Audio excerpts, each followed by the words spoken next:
and we are back for our final episode of the year as we break up for Christmas. And we thought we would do things slightly differently rather than go through the political events of the last week. We thought we'd take a longer look at what's happened in this tumultuous 2025 political year and a bit of a look ahead as to what we think some of the predictions might be for next year. And we've asked various people to give us their views on that as well. So some special guest entries coming up later in the podcast. Let's start with our political moments of the year. Kevin, it's been a big year politically for all the major political parties and a big year politically for some of the minor parties too.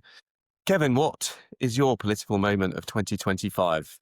I think what's been remarkable this year has been the ability of this government to deliver trade deals. It was promised in the manifesto and delivered by the Prime Minister and the rest of the cabinet, notably, of course, with the US. It's a bit of roadback there. With India, closer relationships with the EU. We, of course, saw the big investment announcement from our clients at JP Morgan just recently. So I think it's that international trade deal agenda has been a series of political moments in what otherwise might have a few negatives for the government. How about you, Nathan? What's your first one?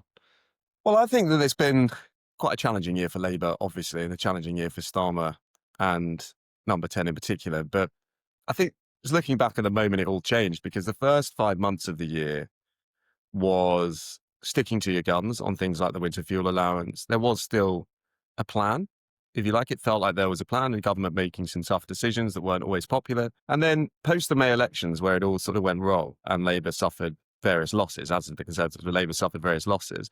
We then had the welfare rebellion vote that came soon after that.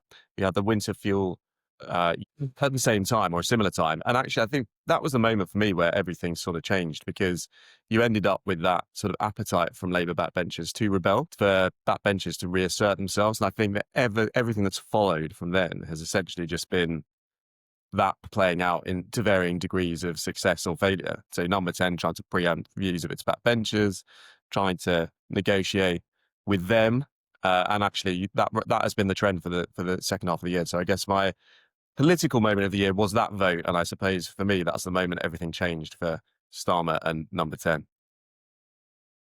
I think when it comes to kind of more the inside Westminster political moment, I'd say that, and really follows on from what you've just said, Nathan, was the bungled attempt by Number 10 to try and take out the leadership ambitions or alleged leadership ambitions of the Health Secretary, Wes Streeting, which really did rebound and blow up in Number 10's face and really did it was the formal starting gun on a potential leadership change after the May local election. I thought that was just remarkable in all senses. And I think it marked a formal change of mood within the cabinet and the parliamentary party, and was the next phase of people openly talking about a post-Starmer world.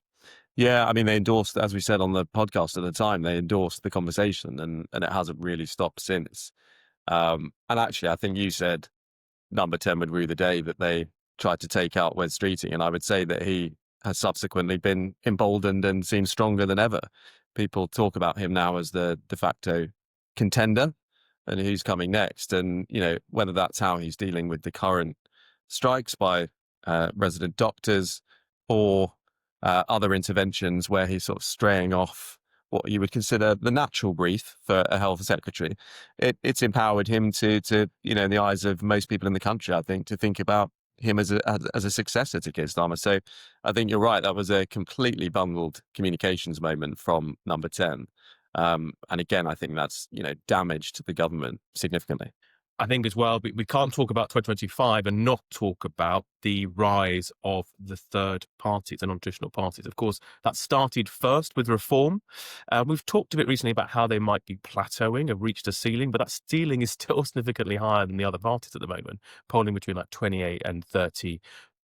We've started to see, more scrutiny of their policies, particularly of Nigel Farage. I think 2020, as we look ahead, and we're going to come to that in a bit, 2026 will either be the moment where formally enters the fray electorally with the elections in May, or whether or not we look back and think they hit a high watermark in 2025. And of course, the second half of the year saw the rise of the Greens and the election of Zack Polanski, again, doing well in the polls. We'll see in May exactly what that means when it comes to ballots in boxes. But it's clear that Zack Polanski has captured a certain element of the zeitgeist on the populist left. Again, they may well be on an inexorable rise, or they may well have peaked too. Zack Polanski's struggling a bit when it comes to detail and being an actor on the national stage. It's not quite the same as being a London Assembly member, but it'd be, as I say, 2025, the rise of multi-party politics, in particular the populist right and populist left, in the shape of Reform and the Greens. So thinking about political characters individually then, who do we think is up and who do we think ends the year down? Who would you choose to be up and who would you choose to be down? So I'm not going to go for the obvious choices in the Labour Party. I think it's probably enough for the number Cast 10, a wider net. for the number 10 media monitoring unit to have to deal with than comments from us. So I think in terms of who is up, I think it is Zack Polanski. I have my views about whether he will crumble under scrutiny. He did an interview with the Times at the weekend where, well, he was true to his values, which don't have mass appeal. I think it's probably fair to say. But that may well be. It may well be we have a Zack Polanski and some of his out there views on immigration and capital redistribution and banning landlords actually becomes priced in the way it is on the populist left. So that would be interesting. But Zack Polanski's definitely had a year. He started off as a very important but lowly member of the greater other London Assembly, and ends the year on some polls leading Britain's second or third highest polling party. So I think he's definitely had quite the rise. I do think a loser, but someone who started the year, ending the year lower than they started in terms of political capital, is Nigel Farage. I mean, it does feel slightly damaged, and he may come back from it. His accusations in the back end of this year around racism in his youth, which was well handled by him, or indeed the party. Not just message discipline, them saying different things. And it kind of revealed that slightly angry, is a potential nasty side there. So I think, he's going to feel that temperature rise, not least because the media, the Labour Party, the Conservative Party will have seen how he responds under pressure and scrutiny of his record. And I think we're going to see more of that. I will have one Labour Party one, because I think it's important to just speak to the home crowd. I think it's self-evident that Wes Streeting's ends the year higher than he started. Keir Starmer finishes the year lower than he started. So we'll just park that. But I think the wilder card is definitely Siobhan Mahmood. So everyone knows who she is. They would have known that a year ago. She has grasped the nettle on immigration, and I think she's much more effective, certainly, than Yvette Cooper was before her, and clearly every single Conservative Home Secretary before her. So I think she's seen as serious. She's making an impact in the department. She's making an impact in the cabinet, and the public like her as well. Labour MPs, perhaps a different story. As I think Siobhan Mahmood's definitely ended the year with higher political capital than she started. And of course, the one group of people who secretly, or not so secretly, once had a few drinks in the Commons, who are rooting for Siobhan Mahmood are the Conservative Party. Because they want, I'm told, by my Tory sources, who are very indiscreet very quickly at Christmas, that their route back to power, part of it is clipping the wings of reform. The way they see that happening in one major part is that Siobhan Mahmood succeeds on immigration, which means it doesn't... it's not an issue that's gifted to the right. It kind of neutralizes immigration as an issue, which then leaves the space for the two parties to compete again together, which I think is quite an interesting analysis. I do see some mileage in that. I think it's a bit of wishful thinking, but it's interesting to see that there's good political electoral reasons why Conservatives are rooting for Siobhan Mahmood and her agenda, as well as, I'm sure, being patriots. Yeah, I think you're absolutely right. I think that is a conversation that is definitely flying around Conservative circles at the moment, which is, if immigration is not the top issue, but it is something like the economy, traditional, very safe territory for the Conservatives over many, many elections, they would feel far more comfortable fighting an election on those terms as opposed to immigration. But indeed, with Morgan McSweeney. Yeah, absolutely. Anyway, a long way to go before that. But for me, I would say I'm going to look into the Conservative Party for this one. I think Kemi Badenoch ends the year up. I think she started the year with questions about her leadership, from January onwards. I think that continued throughout the local elections. There was a real moment in the summer where I think there was a view that it was when Kemi was going to be ousted and replaced. And that hasn't come to fruition because, to her credit, she has steadied the ship. We've spoken before turned it around at conference. And I think she will feel a little bit optimistic as you start to see her own personal approval ratings tick up slightly. Not so much headline voting intention yet, but it has stabilized. And I think she'll probably sit there and say, okay, it's a marathon, not a sprint. And actually, I'm in a better place now than I was 12 months ago. And she seems to be enjoying it. We've had this conversation before. And in fact, there's some polling evidence to show that politicians who appear to enjoy the job do have a polling premium, or the alternative being those that look like they're miserable have a polling discount. And Kemi clearly seems to be enjoying it. Her Commons appearances have become more competent, more effective. She's landing punches.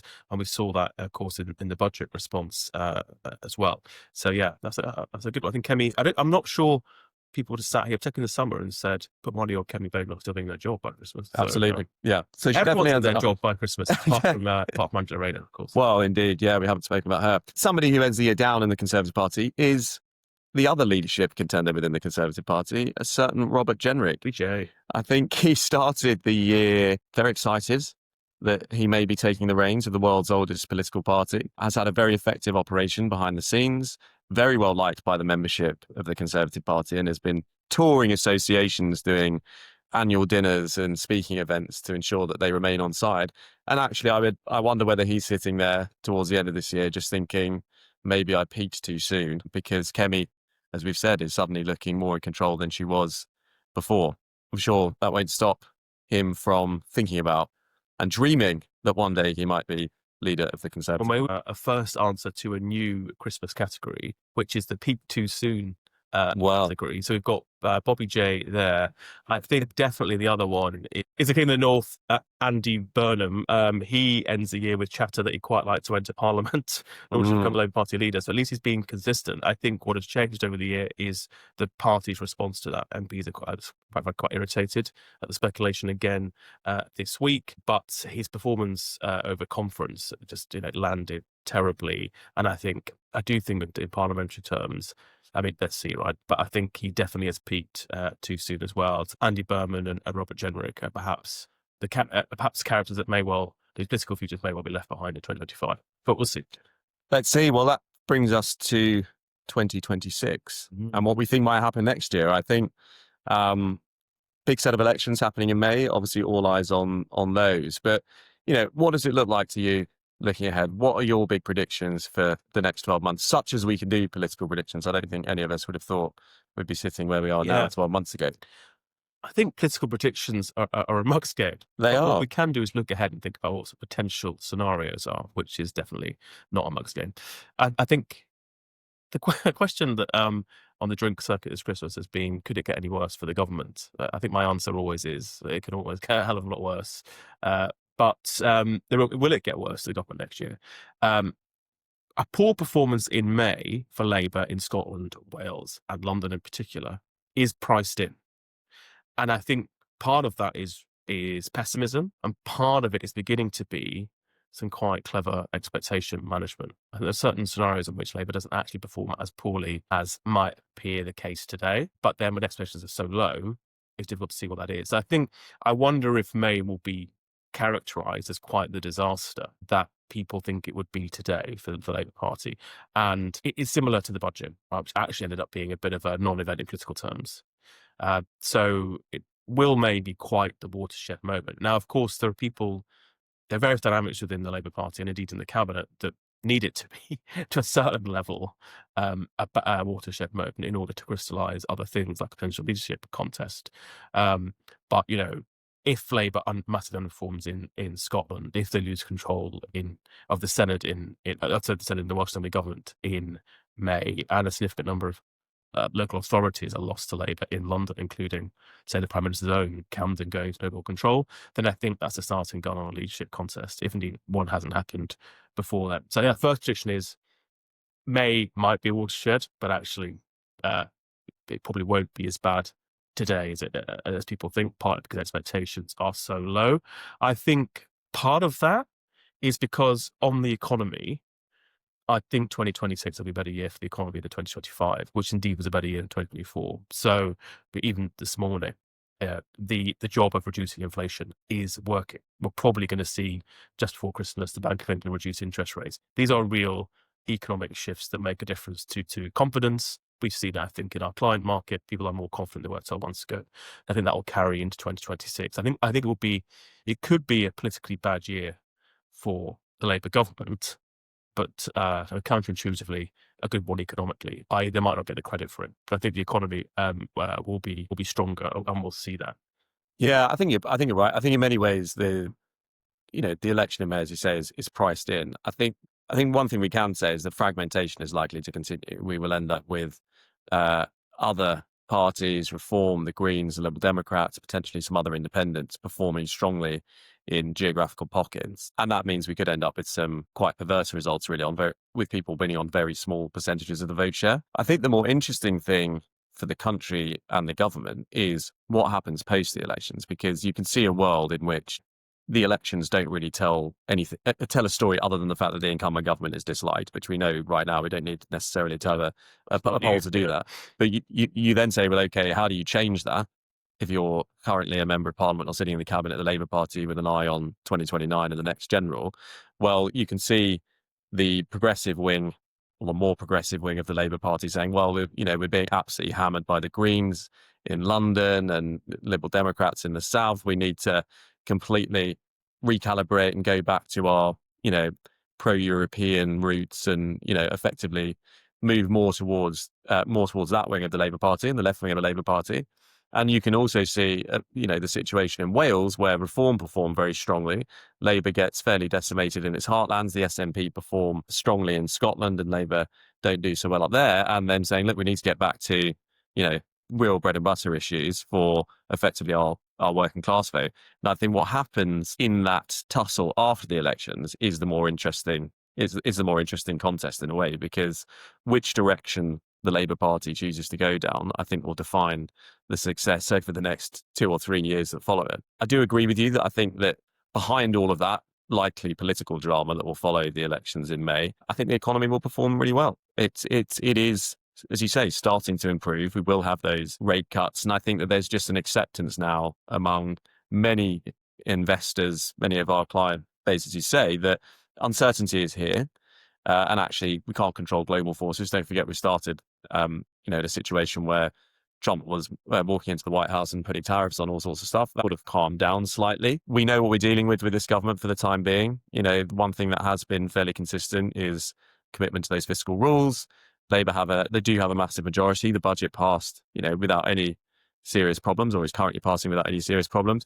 So actually, if you're an investor, you say, well, on the balance of it, UK PLC looks like a pretty safe bet. And I think that you're starting to see those individual decisions come forward more and more. So you can see almost a situation where the economy does really well. The government gets absolutely no credit for it, because the political discussion sitting behind it is what happens in May and what happens following the May elections. Absolutely. And I think that'll be it. But it's still going to be the midpoint of the parliament. So if the economy is on an upward trajectory, then the ultimate electoral benefit or disbenefit will be at the general election. And I think that's where the conversation will go strategically amongst various camps in the Labour Party. I totally agree in Labour terms that there'll be overly hype, but there'll be a battle for the soul. And we're already seeing it over suggestions that the party should move close, should readopt a position of re-entering EU institutions such as the customs union, which and the employment rights bill has been passed just this week. Is going to receive what I said before Christmas. I think there will be that tussle between the soft left and the progressive wing of the party next year. Of course, depending on what happens with Reform in particular, but also with the Liberal Democrats, we could still be close to a Conservative extinction moment. So 2026 could mark, I might say the resurgence, but to confirm the Conservatives have kind of hit rock bottom electorally and start to rise again, or could actually signal that the Conservative Party doesn't really have a place in the current electoral landscape as a meaningful potential party of government.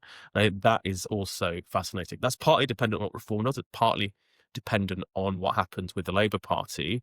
So which is pretty difficult position to be in politically and strategically when your future is reliant on two other parties. It's quite hard to lead that conversation yourself. There's not much the Conservative Party can do between now and May and arguably afterwards to change its trajectory, other than respond to how the Labour Party does and how Reform does. If I was a Conservative strategist, that would make me feel very uneasy. Well, I don't agree with you, actually, partly because I think that there are things the party can do to change that narrative in the run-up to May. All political parties need to set their own terms of victory. And Absolutely. ultimately, for the Conservatives next year, there will be a few places that they need to see the Conservatives win. And if they do those, they'll consider that a tick, making progress, bank that, move on to the next thing. And that is Kemi's approach to leadership generally. Yeah. And I think that whilst you are right, midterm Parliament, I think it is very hard to totally destroy the oldest political party in the world. That'll be for the voters to decide.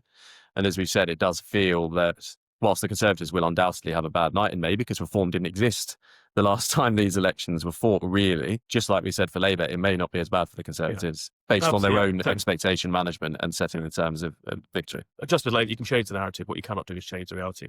That's for other people. The electorate. That's the point. We can't talk about the atomization of politics across 5 parties without talking about the flip side, which is that is a diminution of the Labour Party, the Conservative Party. Yeah, for sure. And that is more dangerous for the Conservative Party at the moment because it's not in government. Yeah. It could be, the Labour Party could have a Scotland-style moment in the next election and could go from having massive parliamentary majority to having under 100 MPs. It's entirely possible, but it won't happen.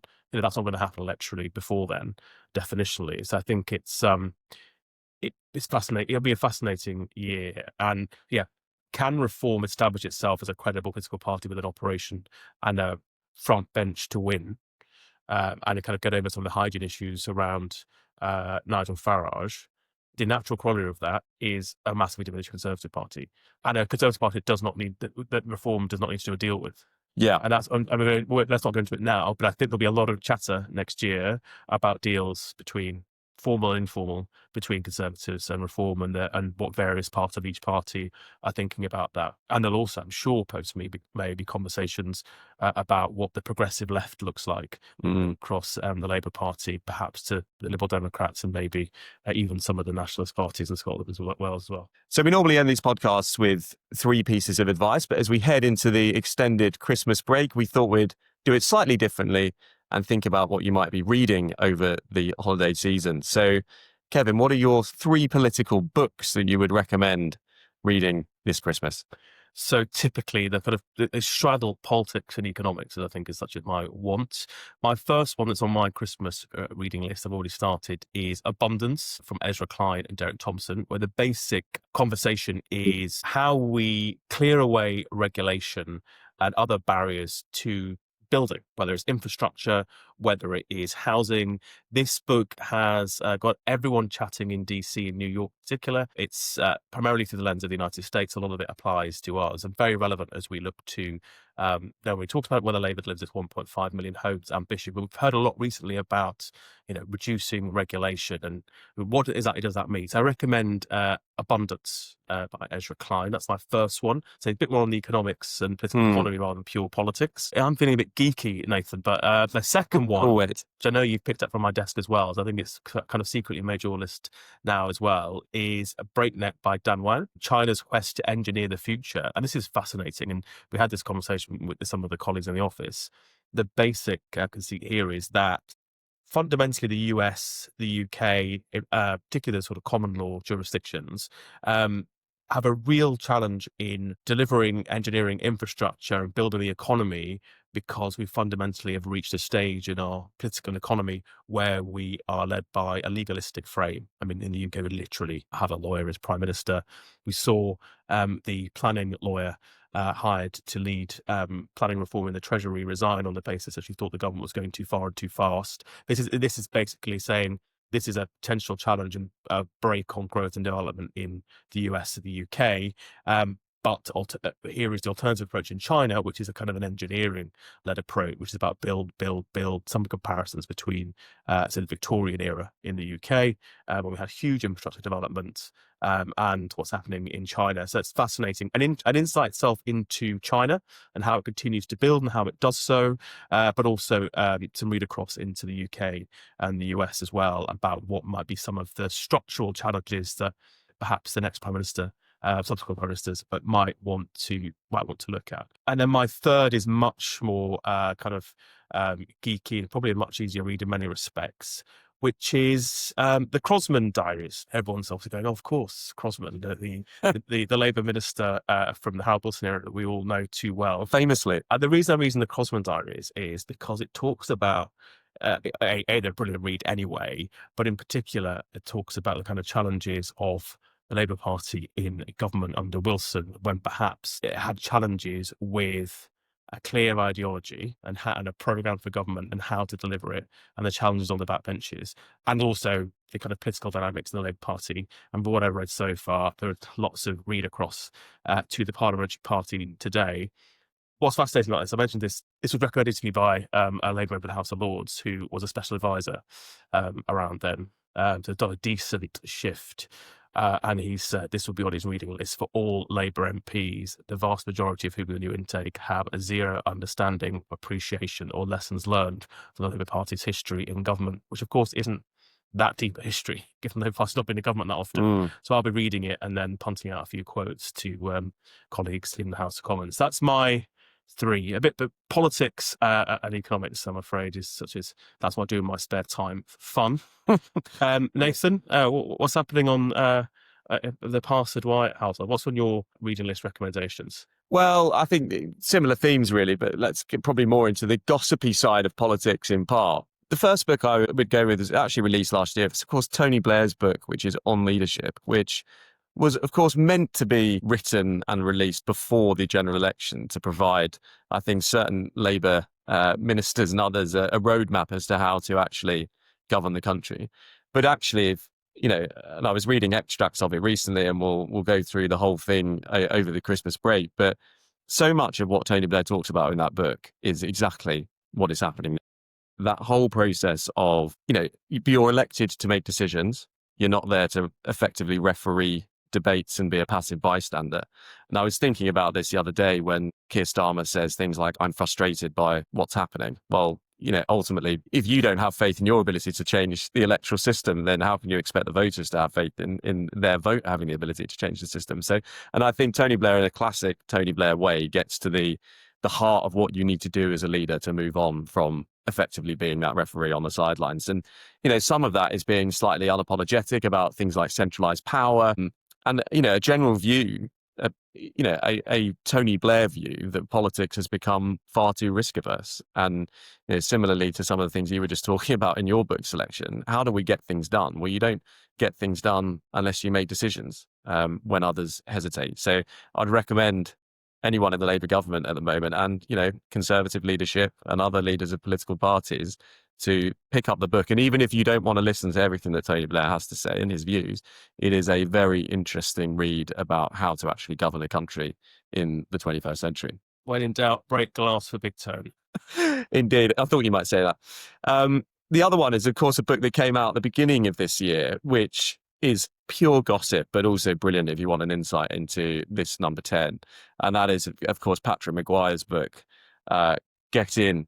And it's the inside story, effectively, of Labour under Starmer and what happened in the run up to the election last year, and preparing the Labour project for getting into government. It's a real behind the scenes, nerdy, gossipy read for anyone who just absolutely loves the cut and thrust of politics. And I think Patrick Maguire and Gabriel Pogren do a fantastic job of putting it all together. But I would say I think Patrick Maguire has become an absolute standout journalist of 2025. He's somebody who's been able to really get into the heart of what's happening within the current Labour Party and writes about it every week for all of us to take in. So I think that's definitely a must read if you want to find out what's going to go on.